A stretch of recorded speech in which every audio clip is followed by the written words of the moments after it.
Queridas y queridos amigos, muy buenas noches. Estamos empezando la semana, este lunes 16 de marzo, son exactamente las 8:03 y hoy tenemos un programa que, como ya anunció nuestra nueva cuña de Somos Cultura y Lunes de Historia, vamos a trabajar un tema que está fuertemente vinculado a la cuestión coyuntural, pero que tiene una serie de amarras históricas, y por eso vamos a conversar, como todos ustedes saben hoy, con nuestro querido Arnaldo Mera, el historiador Arnaldo Mera, y con Jorge Arroyo González, profesor de Historia y Geografía, con quienes conversaremos sobre un tema que nuestro querido José ha bautizado de una manera peculiar, pero que obedece a una, no sé, tendencia histórica, a un asunto que nos interesa mucho dilucidar y conversar ahora con Jorge Arroyo y con Arnaldo Mera.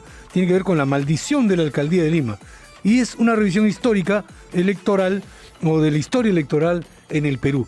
Para nosotros ya es casi como una especie de mito, una especie de verdad de perogrullo, una cosa que todavía no ha sido contrariada por la propia historia, y es que todo aquel que ha sido alcalde y que ha intentado postular a la presidencia no ha tenido éxito.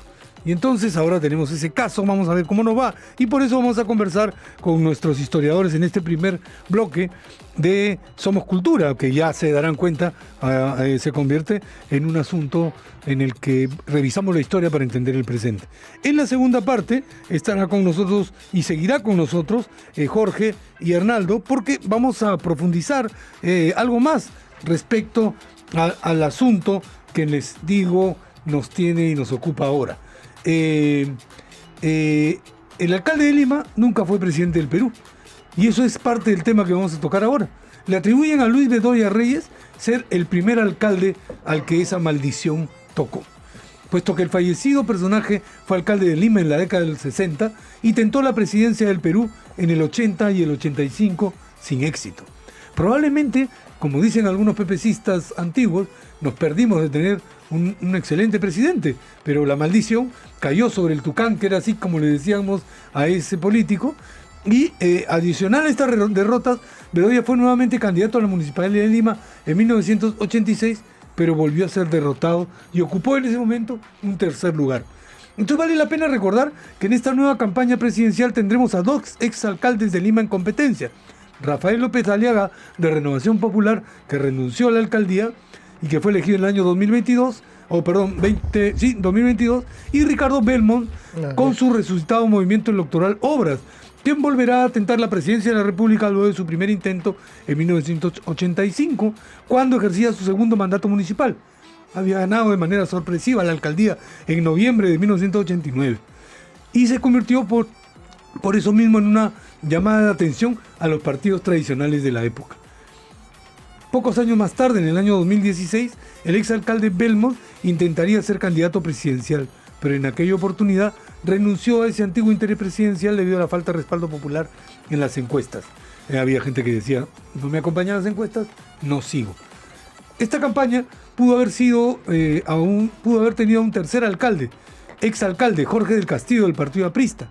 Si hubiese ganado las internas de su partido celebradas el 30 de noviembre último, no ganó, hay otro candidato por el partido aprista, y así van las cosas. Entonces, Jorge Arroyo González es profesor de Historia y Geografía, además de bachiller en Educación, con estudio de maestría en Historia por la Pontificia Universidad Católica del Perú, miembro del Colegio de Profesores del Perú y asociado activo del Instituto Sanmartiniano de nuestro país, donde fue director de la biblioteca. Jorge ha sido autor de ensayos sobre historia política de nuestro país y columnista en la revista Vivir Bien sobre temas de historia y educación nacional. Bienvenido, Jorge. Muchísimas gracias por estar con nosotros. Muchas gracias, Hugo. Buenas noches. Gracias por la invitación. Pues ya sabes tú que entre Arnaldo y yo te vamos a acribillar a consultas sobre este particular caso que nos interesa mucho, porque queremos inscribir históricamente el asunto. Arnaldo. ¿Qué tal, Jorge? ¿Cómo estás?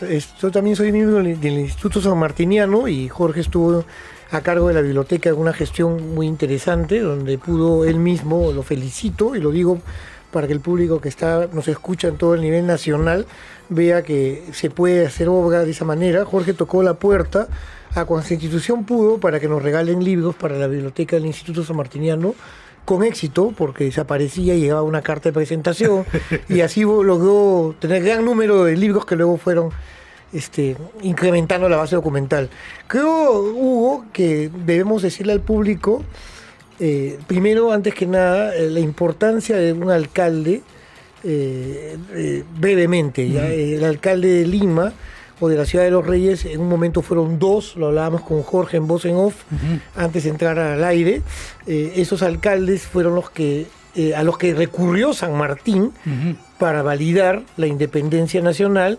Ellos son los que convocan al Cabildo, que va a declarar la fecha de la proclamación, la firma del Acta de la Independencia para el día 15 de julio, y luego la jura y la proclamación el 28 y 29 de julio. Pero hay un recuerdo que la alcaldía estuvo presente en la guerra con Chile, cuando Lima estuvo acéfala. Sí.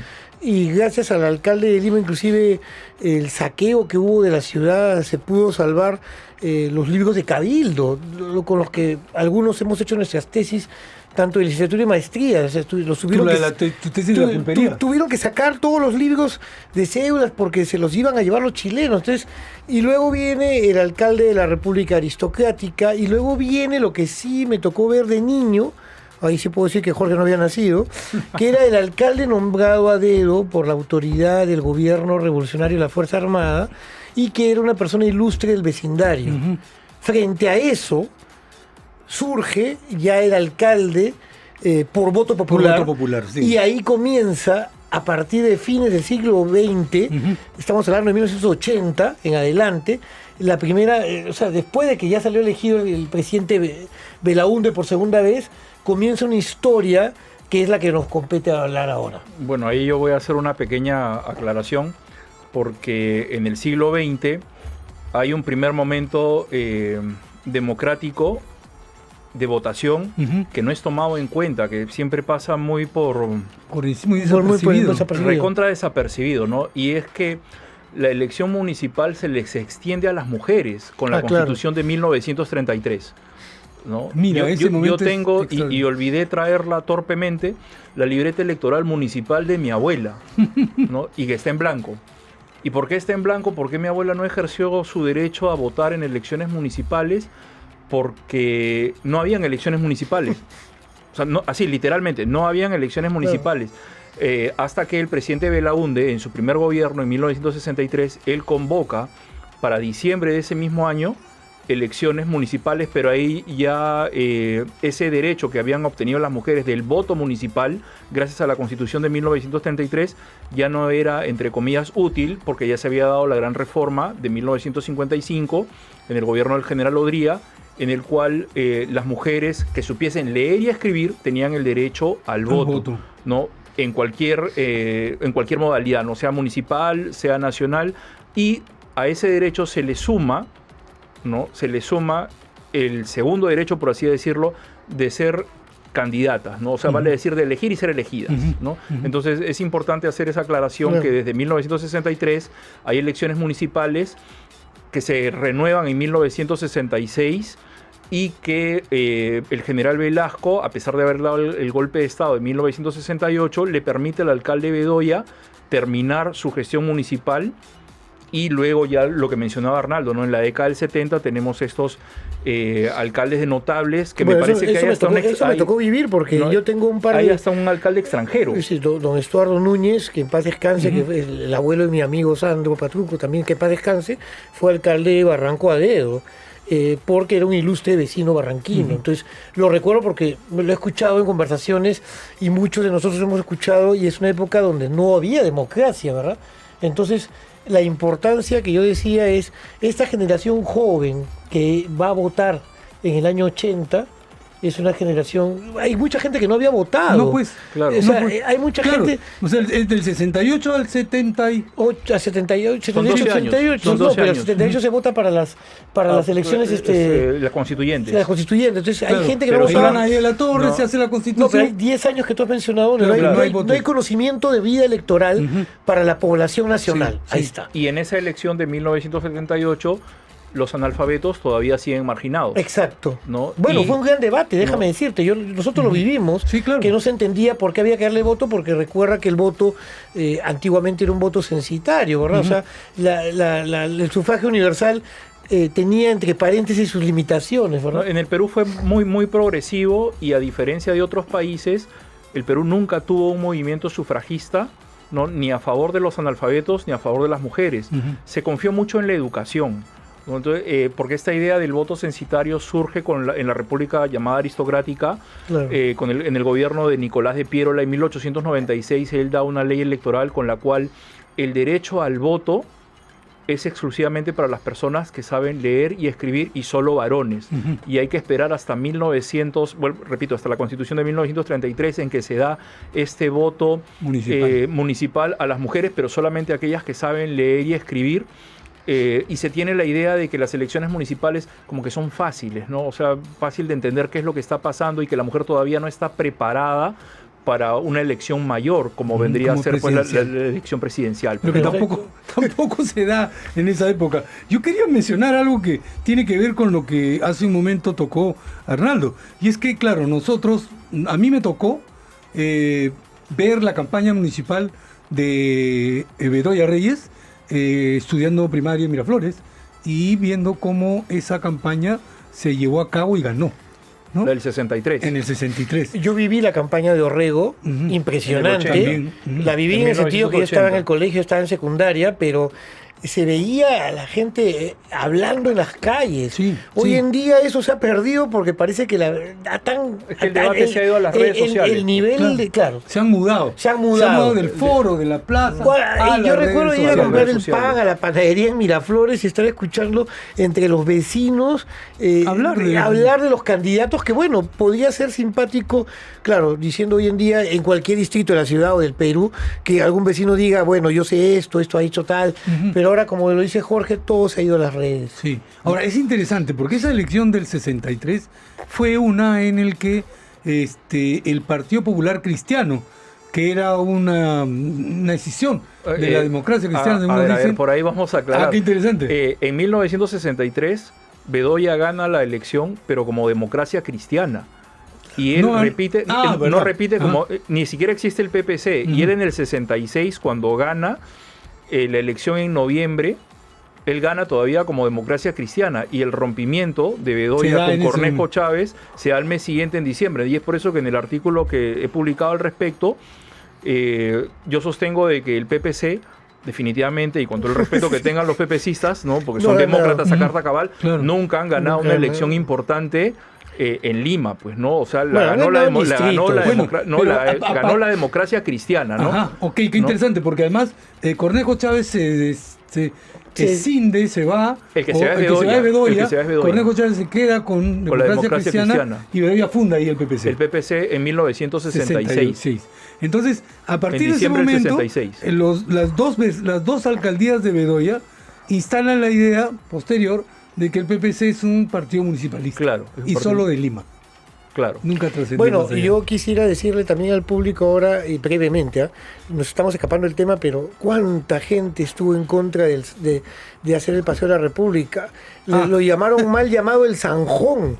Eso lo he escuchado en reuniones familiares, he escuchado que partía Miraflores en dos, que el mercado queda al otro lado, lo cual es cierto. Claro. Pero pero miren ahora hoy en día la necesidad sería, o sea, sin el Paseo de la República no tendríamos la movilidad para poder llegar acá a la radio. O sea, estoy hablando o al centro de Lima. Bueno, yo podría rebatir eso, pero como tú mismo lo has dicho, nos estamos yendo del tema. Volvemos al tema. Pero yo simplemente diría que es cierto, Bedoya vio, ¿no?, a futuro el cruce de una avenida importantísima, alta velocidad y todo ello, pero privó a las grandes mayorías del transporte, que era el tranvía. Y si se hubiese utilizado las líneas del tranvía, entonces hoy día no tendríamos ni combis, ni Custer, ni nada parecido, porque se hubiese bien utilizado las líneas del tranvía. Pero ¿por qué no se continuó con el tranvía? Porque la empresa de tranvías era una empresa nacional, que estaba quebrada, que estaba manejada de manera corrupta.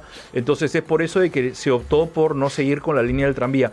Pero Buenos Aires tiene tranvía todavía. Claro, San Francisco, en los Estados Unidos todavía tiene tranvía. En Madrid también se lamentan haber retirado el tranvía. Pero lo que dice Jorge es correcto. No olvidar de que el tranvía era pues el medio masivo. Sí, claro. Pero el tranvía también tenía sus contras, Jorge. Y eso te lo digo históricamente. Yo no quiero llevar el debate. No, el sentido es que la gente iba colgada gratis y no pagaba. Bueno, y arriesgaban su vida. Así es un servicio público. Bueno, pero volviendo al punto de de Bedoya. Sí, ojo, claro. Bedoya, para mí, en la óptica que yo he revisado y que yo manejo, de pronto es el alcalde más maldito, ¿no? Porque no pudo llegar a la presidencia del Perú ni en el 80 ni en el 85, y encima en 1986 pierde las municipales con Jorge del Castillo del Partido Aprista. Pero en realidad creo yo que el primer alcalde o el primer político nuestro que instala esta suerte de maldición, ¿no? Porque esto de la maldición es algo que se maneja mucho en la escuela. Como yo soy profesor de colegio, ¿no? Entonces en la escuela tienes que de una manera u otra utilizar mucho de estas leyendas y mitos urbanos, ¿no? Que podemos encontrar. Entonces eso de que alcalde de Lima nunca ha sido presidente del Perú, o de que hay una maldición sobre el alcalde de Lima, ¿no? Son recursos que uno escucha y va recogiendo, ¿no? Pero el verdadero alcalde maldito vendría a ser Antero Aspíllaga, de inicios del siglo XX, del Partido Civil, que él compite en las elecciones de 1912 frente a otro exalcalde de Lima, que es Guillermo Billinghurst, por el Partido Demócrata. La elección que es, creo yo, y Arnaldo no me va a dejar mentir, es la elección más polémica de la República Aristocrática.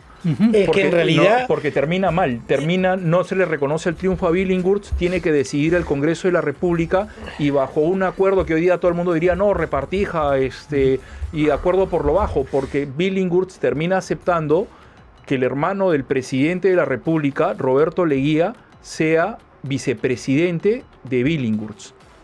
Mira. ¿No? Entonces ese arreglo para tratar de salir de ese momento difícil le termina otorgando la presidencia a Guillermo Billinghurst del Partido Demócrata, pierde a Aspíllaga, y luego en 1919, en las elecciones de ese año, Aspíllaga nuevamente por un partido civil ya desgastado, que se nota que no tiene piezas de recambio, que los personajes pueden volver a ser los mismos, ¿no? Exacto. Aspíllaga vuelve a ser candidato a la presidencia de la República y pierde frente a un ex civilista que era Augusto Leguía, que regresaba del extranjero e inaugura, por un lado, lo que vendría a ser la maldición del alcalde de Lima, porque Aspíllaga en 2 intentos no la hizo, y por otro lado, políticamente hablando, Leguía funda el famoso oncenio, este gobierno autoritario. Ya no era parte del Partido Civil. Pues. Ya no era. Entonces, ya no era. En realidad lo que tú dijiste, y que el público nos escuche, es un tema muy... Gracias, Jorge, por ese dato tan importante que has dado.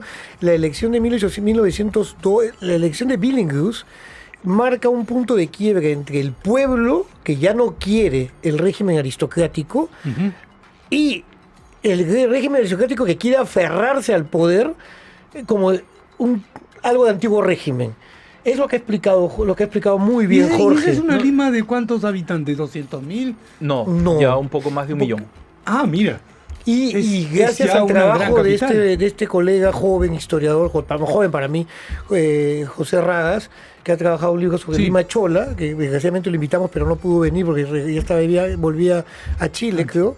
Él ha demostrado esa migración que había a Lima a fines del siglo XIX. Entonces estamos hablando de que Lima ya tenía migrantes. Es más, para los que nos escuchan, y Jorge, tú ya lo sabes, Billinghurst viene a Lima porque pierde su tierra, porque él es tarapaqueño. Claro, y él viene con la gente que sale desplazada por la guerra con Chile. Entonces vemos ese tipo de migración que estaba en la cabeza de las personas de aquel momento. Pero sigue, Jorge. Otro dato que hay que mencionar de esta elección de 1912 es que en ese momento el presidente del Perú es Augusto Leguía, ¿no? En su primer mandato. Y él paulatinamente había ido socavando una organización electoral que vendría a ser la precursora a nuestro jurado, al actual Jurado Nacional de Elecciones, que en ese momento se llamaba la Junta Nacional Electoral. La idea de la fundación de esta Junta Electoral, que se inicia en la República Aristocrática, en el gobierno de Pierola, era evitar casualmente esto, ¿no? Que sea el Congreso el que decida, ¿no? Quitarle esa responsabilidad al Congreso para de esta manera buscar cierta imparcialidad. pero Leguía había acabado con esta institución y es por eso que el Congreso tiene que intervenir nuevamente en 1912 dándole el triunfo pues a Billinghurst, ¿no? Entonces, en resumidas cuentas, como dice Arnaldo, sí, tenemos un enfrentamiento de un alcalde que está representando o tratando de representar a las masas como es Billinghurst, y esta será la razón de su caída, porque Billinghurst, al momento de dar ciertas medidas populistas como por ejemplo la ley de 8 horas de trabajo, que todo el mundo lo asocia a 1919, en realidad Billinghurst ya la había dado, pero solamente para los trabajadores del puerto del Callao. Luego abre una oficina en el Ministerio de Trabajo, lo que vendría a ser hoy día el Ministerio de Trabajo, para donde tú te puedes, como obrero, te puedes ir a quejar, ¿no? Entonces... Eso era inaceptable en Estados Unidos. O sea, digo, la evolución... Pero aquí... Lo que dijo Jorge es muy importante aquí. No hubo movimiento sufragista, no hubo... Pero sí... Pero hubo legislación. No, y él habló algo muy importante que hoy día da pena, y hay que decirlo. Para 1912, el Perú ya tenía las escuelas que había fundado el presidente Pardo. Sí. Y la educación estaba en un nivel muy alto. El país era un país tan alfabetizado como Argentina de aquel entonces. Mira. Entonces, estamos hablando con compatriotas, que en paz descanse todos ellos, abuelos o bisabuelos de nosotros, que sabían leer y escribir perfectamente y podían ser obreros. De esa época, digo. O sea, hoy en día no podíamos decir lo mismo, ¿verdad? No, es que sobre la República Aristocrática, lamentablemente ha caído una suerte de San Benito. Otra maldición. ¿No? Que espera, Sí. no llega tanto. No llega tanto, pero yo diría que le ha caído una suerte de San Benito en la cual Mala prensa, todo lo que ¿no? es, definitivamente hay un discurso sobre la República Aristocrática en la cual todo es negativo, ¿no? Y simplemente gobernaron la élite o la oligarquía, la aristocracia, pero hay avances bastante importantes como el que acaba de mencionar Arnaldo en educación, y hay una suerte de, aunque mucha gente no quiera aceptarlo, pero hay un dinamismo político, ¿no? Porque siempre se dice, no, los civilistas eran los únicos que mandaban. No, eso no es así. O sea, habían otros partidos mayores y menores, ¿no? Y lo más importante es que hay una alternancia en el poder entre demócratas, ¿no? Seguidores de Piérola, y bueno, el Partido Civil sí era mucho más organizado, e incluso tienen una suerte de disputa generacional entre Manuel Candamo, que es de los fundadores que están con Manuel Pardo, y la nueva generación que vendría a ser José Pardo y Lavalle, el hijo del fundador, y el propio Augusto Leguía. Claro, la nueva generación. Claro, pero el punto es que en esta república aristocrática hay avances importantes. El Estado se da cuenta de que no puede poner, por ejemplo, en el caso de la salud, solamente todo lo que sea el manejo de la salud, vuelvo y repito, en las beneficencias, ¿no? Y empieza a crear instituciones que luego darán pie a lo que vendría a ser ya el Ministerio de Salud con el presidente, el general Benavides, en la década del 30.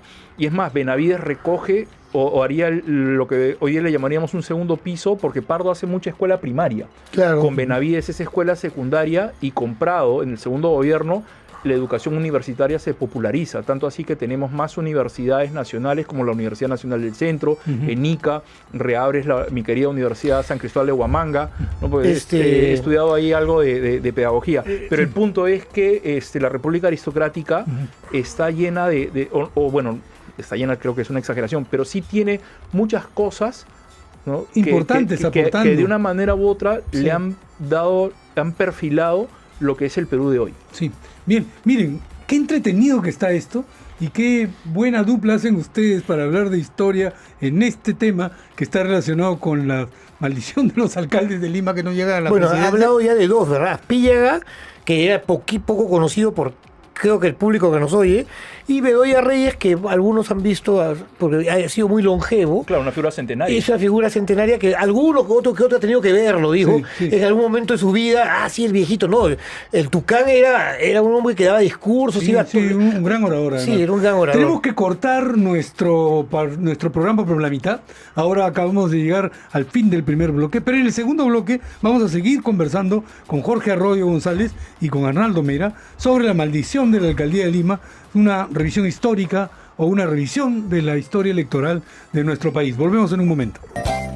Queridos amigos, estamos nuevamente en Somos Cultura en esta edición del lunes 16 de marzo y como todos ustedes han estado escuchando, hemos abordado el tema de esta maldición de la alcaldía de Lima, en los que pues nadie que ha sido alcalde ha pasado a ser o ha logrado vencer una elección presidencial. Y en ese transcurso hemos tocado el tema de cuándo es que esta maldición se inició, y ahora ya estamos por los años 80, y entonces le vamos a pedir a Jorge Orroyo que suelte la parte histórica que tiene que ver con esa década y que ya está muy reciente para nosotros. Bueno, sí, pues ya son los últimos 45 años, 45 años, y tenemos algunas cosas que vale la pena mencionar, porque así como hemos hablado de que alcalde de Lima no es presidente del Perú, pero ojo, con eso también hay que ser bastante enfático, ¿no? Alcalde, yo creo que debería hacerse, o tal vez hasta un poco más puntual, ¿no? En el sentido de que alcalde de Lima no es presidente del Perú, pero sí han habido 3 alcaldes que llegaron a la presidencia del Perú, ¿no? Manuel Pardo, en 1869, fue alcalde de Lima, luego presidente del Perú en 1872. Luego Manuel Candamo, alcalde de Lima en 1876, y de ahí presidente del Perú en 1903, ¿no?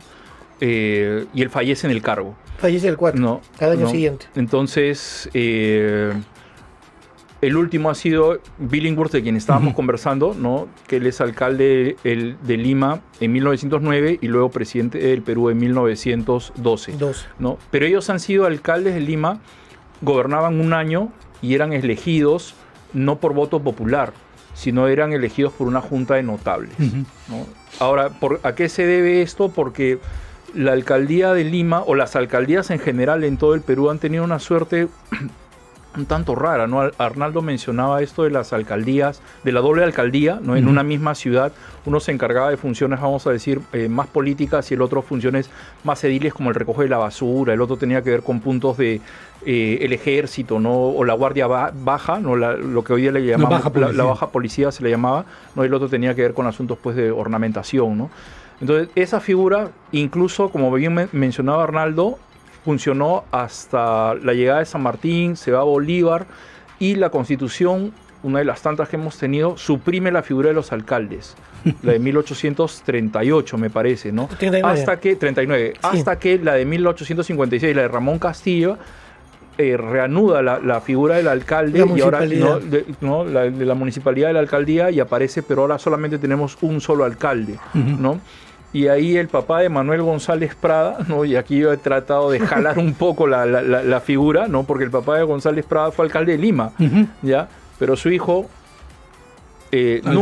nunca llegó a ser ni siquiera candidato a la presidencia del Perú, ¿no? Y ojo que González Prada siempre estuvo voceado para poder serlo durante toda la década de 1890, porque era la voz discordante, no era la voz que discordaba con los demás discursos de la época. Fue una persona muy culta, ¿no? Para esa época, claro, y además venía de un rancio abolengo que él mismo lo desechaba, ¿verdad? No le importaba ese origen, sino la cultura en sí. Pero yo creo que lo de González Prada es el radicalismo, lo que lo lleva a no transar absolutamente con nadie, ¿no? Él llamaba, por ejemplo, yo a veces, las pocas veces que suelo tuitear sobre política, pongo pues los cráneos sin cerebro, ¿no? Refiriéndome a los políticos, porque esa es una frase de González Prada, ¿no? Él y el que pagó los platos rotos fue el pobre Palma, ¿verdad? Lo destituyen pero González Prada se refería así de la clase política, y quizás esa sea la razón por la que él nunca llegó a ser candidato a la presidencia. Y bueno, también hay un motivo personal, ¿no? Que es el que no podía tener hijos con su esposa, y por eso se va a Europa, ¿no? Concretamente a Francia, donde él, confiando en la medicina de esa época, en Europa, ¿no? Él logra tener, pues, vástago, ¿no? Pero el punto es que la alcaldía de Lima resucita con esta constitución de 1856, y de ahí hemos tenido ya esta figura de que el alcalde era nombrado, no habían el propio Leguía, por ejemplo, durante el oncenio, él también anula las elecciones municipales para poder nombrar a dedo a las autoridades ediles, ¿no? Entonces todo esto se normaliza, por así decirlo, o se democratiza, creo que sería mejor el verbo, con Belaúnde en 1963. Entonces de 1980 en adelante hemos tenido alcaldes Barrantes. Alcalde de Lima en 1983, Alfonso Barrantes Lingán, ¿no? Por la coalición de la Izquierda Unida, que intentó ser presidente del Perú en 1985, pero en el caso de él es también bien peculiar, porque en el 86 quiso ser alcalde, pierde con Jorge del Castillo, y luego en el 90 quiso ser presidente del Perú por la izquierda socialista, y pierde, pues, ya sabemos, contra en el 90, contra Fujimori. O sea, Barrantes pierde en el 85 y pierde en el 90, pues, ¿no? Y ese vendría a ser otro alcalde maldito, ¿no? De ahí tenemos a Ricardo Belmont, que había sido alcalde de Lima en 1989, repite en 1992 y quiere ser presidente del Perú en 1995 y es derrotado pues frente a lo que se conocía en ese momento como la avalancha Fujimori, ¿no? A Fujimori en el 95 no le ganaba a nadie, no debido pues a las medidas económicas que había tomado, entre comillas, el triunfo frente al terrorismo. Entonces, a Fujimori, al menos eso es lo que yo creo, no le ganaba absolutamente nadie, ¿no? Pero tenemos a Belmont, vuelvo a repetir, Ricardo Belmont y su movimiento cívico independiente, Obras, ¿no? Que lo ha resucitado para esta campaña electoral, que él quiere ser presidente del Perú en el 2016 por cuestiones de popularidad. Las encuestas pesan mucho. Ahora creo que menos, ¿no? Pero en el 2016 pesa mucho y él retira y declina la candidatura, ¿no? Y de ahí tenemos a Alberto Andrade, ¿no? Alcalde en el 95, alcalde en el 98, que quiere ser presidente del Perú en el 2000. Que comenzó también, ¿no? Con Miraflores, claro, Andrade, ¿eh? Claro. O sea, digo... No era Lima, sino... No, claro, digo, ya comenzó el tema de... trayectoria como... Claro, su alcalde, ¿no? Por el PPC, ¿no? Sí. Él se abre del PPC porque él es uno de los que no está de acuerdo con la participación del PPC en la constituyente de 1992. Entonces, tienes a Andrade, que él queda en tercer lugar en el año 2000, pero súper, hiper, archi, recontra detrás pues de Toledo y de Fujimori, que habían alcanzado los primeros lugares. Pero el mérito de Andrade, entre comillas, en esa elección es que es el único de todos los candidatos enanos o menores que alcanza 3%. El resto había llegado a 1%, ¿no? Pero Andrade se queda en el 2000. Ahora, Andrade quiere regresar a la municipalidad en el 2002, y eso es algo que a mí me llamó mucho la atención en su momento, porque Andrade había hecho, creo yo, hasta la fecha, a mis 48 años, es la más importante que he visto, y sin embargo, en el 2002 pierde frente a Castañeda Locio, y ahí podríamos ya hablar, no sé si de maldición, pero de una suerte de maldición al revés, ¿no? Porque Castañeda quiso ser primero presidente del Perú en el 2000 y luego termina siendo alcalde de Lima en el 2002, ¿no? Y no ha sido el único, ¿no? Susana Villarán en el 2006, candidata a la presidencia, y luego postula en el 2010, y ahí se enfrenta a una ex candidata a la presidencia de la República que había sido Lourdes Flores. Pero en el caso de Lourdes Flores, ahí cómo actúa la maldición es que ella había sido candidata a teniente alcaldesa en la elección de 1989 por el Fredemo, que el candidato era Inchaustegui, de Acción Popular. El Inchaustegui. ¿No? Del Fredemo, ¿no? Decía la canción, ¿no? Sí. Pero entonces ella, candidata en el 89, vuelvo y repito, pierde esta coalición del Fredemo y ella pierde la alcaldía, pero había perdido pues la presidencia 2001 y 2006 porque Alan García pues con el verbo y el discurso habían acabado con ella, pues, ¿no? Sí. Y parece que ya nunca más se pudo recuperar. No, pues ya la señora... No. Bueno, en el 2016 quiso ser pues vicepresidenta de Alan García en esta coalición de la Alianza Popular, ¿no? Y el resultado pues parece que ella le pasó factura a Alan García. No sé si es que la maldición fuese cierta, ahora, ¿no? Para los que nos están escuchando, debemos decir que una cosa es ser alcalde de Lima y estamos hablando justamente del intento de llegar a ser presidente de la República. Pero la gestión de Barrantes, que todavía yo la siento muy próxima, dio mucho a la ciudad de Lima. Fue muy importante. El vaso de leche, principalmente. El vaso de leche y los libros populares, los populirgos. O sea, dio impulso a la vaso de leche, clubes de madres y no sé qué otra. Lo que bueno, también la cuestión cultural, ¿no? Se tiene que escribir la historia, si ya se está escribiendo, tal vez. Yo no he revisado bibliografía tan contemporánea. No hay una historia electoral municipal en el Perú. No se ha escrito. No hay una historia para municipal. Todos los investigadores e historiadores, bueno, sabemos que Jorge Arroyo podría empezar unos tomos. No se ha escrito y sobre todo se necesita ver el tema... El tema trascendental que Jorge lo ha mencionado es el tema de las alianzas, ¿verdad? Porque Jorge ha mencionado cómo un candidato de un lado llega, la alianza de Lourdes Flores Nanos, por ejemplo, pues poco conocida, con Inchaustegui, que el Fredemo pierda, no se lo imaginaba nadie, perdió. Con Belmont. Y con Belmont, sí, exacto. Y luego los que hemos vivido, el gobierno de Belmont, me van a disculpar, yo soy limeño de larga data, y para llegar a la Biblioteca Nacional todo eran ambulantes, no se podía caminar por ninguna calle del centro de Lima durante su gestión, fue una locura. Claro, habían tomado los alrededores del Andrade llegó, pero a Belmont no, la universitaria llevó pues la Lima del centro, ¿no?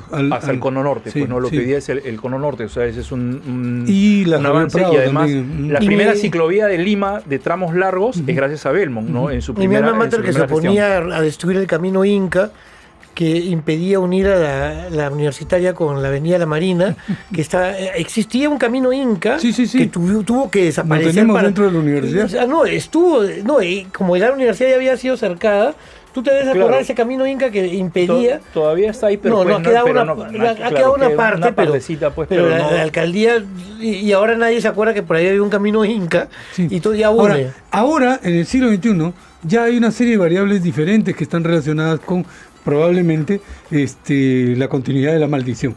Lima ya es una megalópolis, una ciudad muy grande. 11 millones. ¿No? 11 millones. No es todo el Perú. Y ahora hay un papel muy importante también de las regiones.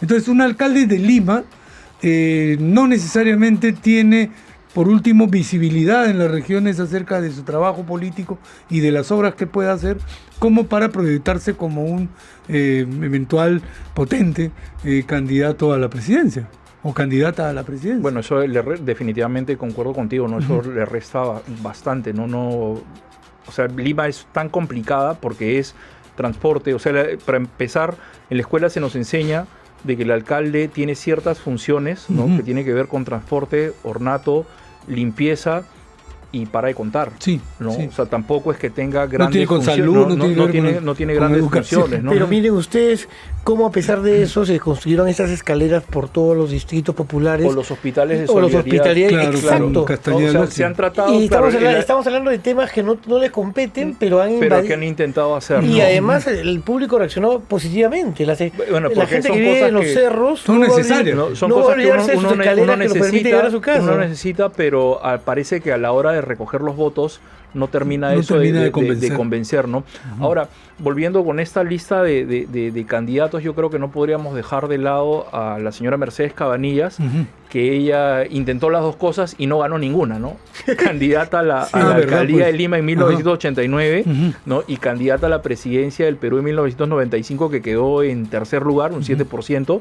Pero lo interesante de Mercedes Cabanillas, y creo yo que vale la pena mencionar más allá de que haya perdido en los dos intentos, es que lo hizo por el mismo partido, por el mismo partido aprista, y ella lo hace en dos momentos que son bastante complicados, ¿no? Sí.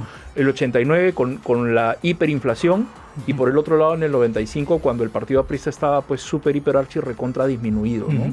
Además y perseguido, ¿verdad? Porque Alan García había sido perseguido en ese momento. No, entonces ella pone la cara, ¿no? Ahora, yo no quisiera dejar esta conversación sin dejar de mencionar a Taurichusco, ¿no? Que vendría a ser la primera autoridad de Lima, que se conoce, hemos tenido invitada a Claudia Rosas la semana pasada, y yo no quisiera también dejar de mencionar a Anita Fernandini. Yo estoy seguro que muchísimas de personas que nos escuchan ahora no saben quién fue, pero fue nuestra alcaldesa de Lima que también hizo obra. En 1962 la Junta Militar de Gobierno nombra a Anita Fernandini como alcaldesa de Lima, y es recontra famosa, bueno, en el mundo de los historiadores, porque la señora pues prohibió los espectáculos de las primeras vedetes, ¿no? Que alegraban las noches de esa Lima bohemia, ¿no? Pero con respecto a Anita Fernandini también deberíamos mencionar a la señora María Delgado de Odría, que es la primera candidata a la alcaldía de Lima en 1963, que pierde contra Luis Bedoya de la coalición pues de AP con la democracia cristiana. Ella pensó que podía ganar porque ella consigue hablando de mitos, como has dicho, de mitos populares para la población de aquella época, como no hubo lucha para obtener el voto femenino, todos decían de que ella lo había convencido el marido y que ella era la que mandaba en casa. Entonces ella le dieron el voto a la mujer. Entonces, ¿quién fue? Ella. Entonces ella consideraba que tenía ese apoyo de la mujer a nivel de la ciudad de Lima, pero como acabas de mencionar, la coalición pues fue un rodillo. Y otra cosa más que no quiero que se me vaya, a pesar de que ahorita no tengo en la mente el nombre de las dos primeras alcaldesas elegidas por juntas de gobierno, ¿no? O junta de notables, como hemos mencionado, que se dan en la década del 40. En 1945, en el gobierno de Bustamante y Rivero, que le llamamos esto la primavera democrática, que termina marchitándose porque le dan un golpe de estado en el 48, pero hay dos alcaldesas en el interior del Perú que son nombrados, y hay una tesis de un sanmarquino, eso está en la red, a libre descarga, que lamentablemente no recuerdo el nombre de estas dos señoras que terminan siendo las primeras alcaldesas de una provincia del Perú que no necesariamente es Lima, ¿no? Entonces Lima recién vendría a tener su primera autoridad mujer con la señora Fernandini y luego ya la señora Villarán. En elecciones. Por voto popular, claro, ¿no? Por voto popular. Sí.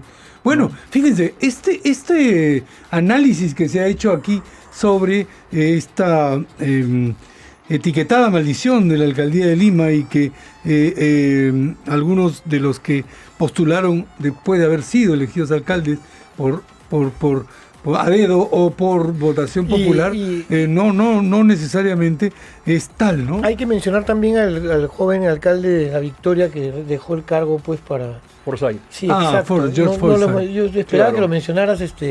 Claro, él alcalde de La Victoria, pero él es teniente alcalde primero, hereda el cargo, ¿no? Porque Sánchez Corbe se va a Lima, él se convierte en alcalde de La Victoria. Y hace un buen desempeño, un desempeño, los vecinos estaban contentos y los deja para postular. Claro, para postular a la presidencia del Perú, ¿no? Cuando la lógica hubiese sido quedarse en La Victoria, ¿no? Porque es una persona joven. Lo que pasa es que la figura de los romanos, ¿no? Y su carrera magisterial, ¿no? Que simplemente cuando decimos carrera magisterial, automáticamente piensas en un profesor, pero en la antigua Roma empezabas como un edil y terminabas como senador para luego, si tenías suerte, podías terminar siendo elegido cónsul de la República Romana, ¿no? Entonces era toda una carrera que pasaba por cuestor, por edil, por pretor, por tribuno de la plebe, ¿no?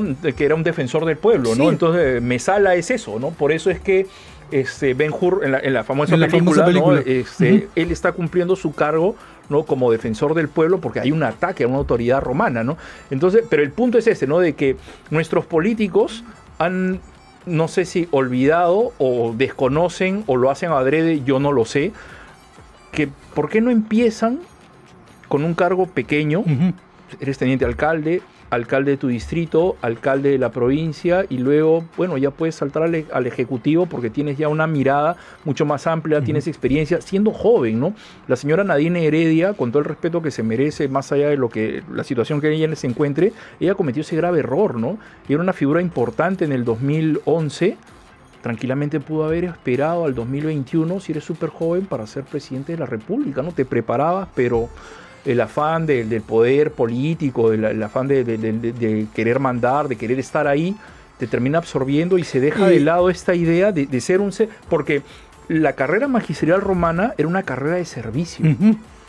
De servicio al pueblo, al pueblo, ¿no? Entonces eso es lo que no se entiende, ¿no? Aquí de frente quiere ser presidente de la República sin ningún tipo de experiencia, ¿no? Y ya no quiero entrar en el terreno de la militancia partidaria, ¿no? O sea, no tienes experiencia como militante de un partido y ya quieres ser presidente del Perú. Pero yo quiero cerrar mencionando a Sancho de Rivera, ya, quien es el primer alcalde de Lima, en tiempos virreinales. Él es en 1574, él es el primer alcalde de Lima que es peruano, ¿no? Porque los otros alcaldes ese es un dato muy importante, es un dato precioso, ¿no? Porque que en paz descanse Efraín Treyes, gran periodista que también estuvo en esta radio, publicó en la colección de Munilibros al primer alcalde de Lima, ¿verdad? Claro, pero Nicolás de Rivera el Viejo. Pero ese es un alcalde de los 13 del Gallo, que llegó con Pizarro, que estuvo en la captura de Atahualpa. Y además, no, el tema es que... Es español. Es español. Es español. Además, y acá estamos hablando del primer alcalde peruano. ¿No? Sancho de Rivera, nacido en 1545, ¿no? Él se convierte en alcalde de Lima, ¿no? En 1574, ¿no? Habiendo nacido ya en Lima, ¿no? Es el primer limeño, el primer peruano que se convierte en alcalde de Lima. Pero ¿no? Te olvidaste de mencionar y extender tu información sobre Taulichusco. Taulichusco es la primera autoridad que tenemos nosotros registrado, ¿no? Gracias a las crónicas españolas, y él es curaca de lo que hoy día le diríamos el pueblo de Ixma, ¿no? De lo que vendría a ser el centro de Lima, ¿no? Y él es una autoridad que responde a una autoridad mayor que es el Tahuantinsuyo, ¿no? O sea, no es una figura independiente, ¿no? Vuelvo y repito, es el primer nombre que tenemos registrado, ¿no? Porque deben haber habido otros curacas antes de la llegada del Tahuantinsuyo. Pero Tablichusco, él tiene su casa, ¿no?, de gobierno, que es lo que hoy en día es Palacio de Gobierno. Y mucha gente desconoce eso, ¿no? Porque Francisco Pizarro, ya, tú eres el que gobierna, entonces yo me quedo en tu casa porque tu casa es la mejor. Se convierte pues en la casa de la gobernación de Nueva Castilla, que es la de Francisco Pizarro, para luego convertirse en la casa de los virreyes para finalmente ser Palacio de Gobierno. Y un dato curioso para los que nos escuchan, si alguna vez ven las iglesias, están a veces en una parte alta, es porque fueron construidas en la antigua Huaca. O sea, las iglesias católicas virreinales, las parroquias, la pequeña iglesia en Tumbes sucede eso, está a un nivel más alto, la de Lima está a un nivel más alto.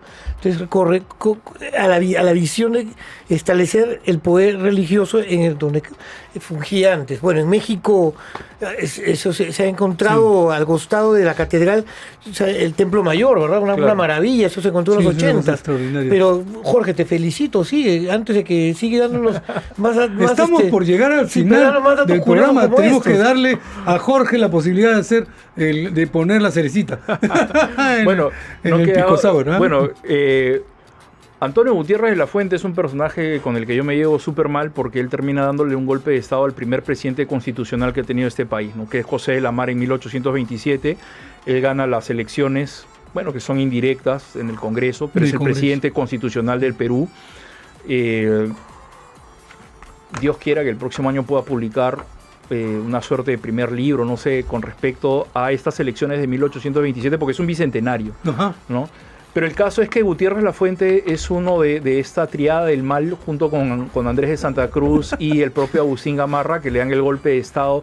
Y para un siglo XIX y tan, o sea, falto de comunicaciones, el Perú y todo ello, es un plan que funciona en el norte, en Lima y en el sur, ¿no? Todos contra la mar, ¿no? El periódico el Republicano, lo que hoy en día se servía, también lo has dicho tú, por las redes. Antes las noticias se transmitían a través de la prensa, el medio impreso. Claro. Entonces, a través de los impresos y a través del correo llegaban la posibilidad, pero tú lo has dicho, o sea, el norte estaba muy separado del sur, y porque solamente había la comunicación por barco, por vapor. Claro. O sea, no había otra forma. Pero no había carreteras. El asunto es que el plan funcionó, cae el presidente Lamar y Gutiérrez Lafuente está aquí en Lima y él se convierte en ese momento en jefe supremo del gobierno, ¿no? Una suerte de presidente del Perú, pues, ¿no? No de la República, porque para ser presidente de la República tienes que ganar con votos, ¿no? Al menos yo sostengo eso, ¿no? Vamos a decir un jefe de gobierno, ya, listo. Este señor luego es vicepresidente de Agustín Gamarra cuando Gamarra gana las elecciones de 1829 y ejerce la vicepresidencia del Perú, porque Gamarra pues es alguien que viaja mucho, está en constante campaña militar y todo ello. Pero el caso es que Gutiérrez Lafuente termina siendo alcalde en 1863 y luego en 1868, alcalde de Lima, ¿no? O sea, él empezó... inverso, ¿verdad? Es a la inversa, ¿no? Sí. Y lo mismo ocurre con Lizardo Montero. ¿Ya? Él es uno de los 4 haces de la Marina. Claro. Y aquí aprovecho en dar romper una suerte de mito. Cuando decimos los 4 haces de la Marina, siempre pensamos que los 4 haces estuvieron en la guerra con Chile y solamente estuvieron Montero y Grau. Y nada más. No, los otros se murieron. ¿No? Entonces, y ahora Montero no pelea. No podía Montero. Grau sí. Y a Grau lo quieren ascender para que deje de pelear. Y Grau no acepta el ascenso para seguir en el monitor. Claro. O sea, ahí vemos también, el otro ya estaba jubilado por edad. Montero ya estaba jubilado por edad. Sí. No podía volver. Claro, pero el punto es que Montero es alcalde de Lima en 1879, meses antes de la guerra. Y luego sabemos pues que a él lo nombran vicepresidente de la República y termina ejerciendo la presidencia del Perú, pero cuando tienes pues 3 presidentes al mismo tiempo, no tienes a Pierola con esta idea que donde esté él está la capital de la República, no tienes a Miguel Iglesias por el norte, entonces y tienes a Cáceres luchando. No, claro, pero el punto es que tienes a un exalcalde de Lima, ¿no?, ejerciendo la presidencia del Perú, pues, ¿no? Fantástico. Queridos amigos, esta conversación no puede quedarse aquí, así que tienes que volver, querido Jorge, Arnaldo, ¿tú te comprometes a traerlo? Porque sí, este tipo de cuestiones tenemos que seguir hablando en Somos Cultura. Ha terminado el programa, los dejamos con Tu Decisión 2026 y nosotros nos despedimos hasta mañana a las 8 de la noche por Radio Nacional. Muchas gracias. Gracias, Jorge, por haber instruido a todos los que estamos acá presentes. Sí, gracias. Y al público en general. Gracias. Buenas noches. Muchas gracias. Buenas noches.